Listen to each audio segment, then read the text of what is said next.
សួស្តីទាំងអស់គ្នាថ្ងៃនេះខ្ញុំមានវីដេអូឃ្លីបមួយដែលនិយាយអំពីការបង្រៀនតាក់ទងទៅនឹងវិន័យផ្ទាល់ខ្លួនទៅលើចំណុចតូចមួយទេចាវិន័យផ្ទាល់ខ្លួនដែលយើងរៀននៅថ្ងៃនេះគឺតាក់ទងទៅនឹងការមានដៃក្រោយចាអញ្ចឹងយើងមានដៃឆ្វេងដៃស្ដាំដៃឆ្វេងហើយអញ្ចឹងយើងត្រូវដោះដៃក្រោយមួយទៀតមែនទេ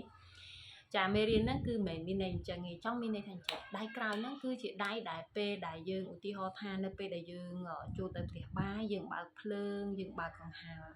អញ្ចឹងនៅពេលដែលយើងចេញយើងឈប់ធ្វើការប្រើប្រាស់នៅក្នុងទីនោះហើយពេលដែលយើងចេញយើងត្រូវតែមានដៃក្រោយហ្នឹងយ៉ាងម៉េចគឺយើងត្រូវបិទភ្លើងបិទកង្ហារឬក៏ឧទាហរណ៍ថាពេលដែលយើងបើកទ្វារបន្ទប់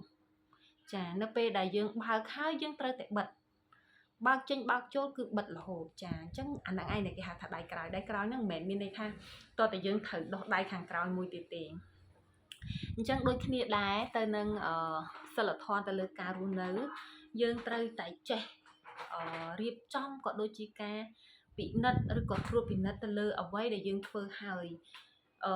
វារួចរាល់ហើយនៅវាស្អាតនៅឬក៏យើងគ្រាន់តែធ្វើឲ្យតែរួចពីដៃចាឧទាហរណ៍ថាយើងចូលទៅក្នុងបន្ទប់រៀនអញ្ចឹងយើងបើកភ្លើងបើកកង្ហារនៅពេលដែលយើងរៀនចប់យើងត្រូវតែមុនពេលដែលយើងចេញយើងត្រូវតែរៀបចំបិទកង្ហារបិទភ្លើងបិទទ្វារឬក៏នៅផ្ទះបាយមុនពេលដែលយើងចេញពីផ្ទះបាយយើងត្រូវមានទម្លាប់មួយនៅក្នុងការត្រួតពិនិត្យតើយើងបិទភ្លើងនៅយើងបិទចក្រានហ្គាសនៅយើងបិទចក្រានក្នុងការចម្អិនម្ហូបហ្នឹងយើងបានបិទភ្លើងហើយនៅអញ្ចឹងអាចទម្លាប់បន្តិចនឹងឯងគឺជាទម្លាប់មួយដែលល្អដែលបង្រៀនឲ្យយើងមានវិន័យល្អនៅក្នុងការរស់នៅអញ្ចឹងខ្ញុំជឿថាខ្ញុំចែកចាយចំណុចតូចឬក៏ tip តូចអានឹងវាជាលក្ខណៈងាយស្រួលប៉ុន្តែវាជាគន្លឹះមួយដែលបង្ហាញពីវិន័យល្អវិន័យការរស់នៅដែលមានសណ្ដាប់ធ្នាប់មានវិន័យអញ្ចឹងមនុស្សដែលជោគជ័យបំផុតគឺជាបុគ្គលដែលមានវិន័យផ្ទាល់ខ្លួនល្អចាស់មានការចេះត្រួតពិនិត្យពិច័យរាល់ពេលដែលអ្វីដែលយើងបានធ្វើហើយការងារដែលគេដាក់ឲ្យយើងធ្វើហើយគឺហើយចប់រួចរាល់មិនមែនធ្វើហើយត្រូវឲ្យគេមក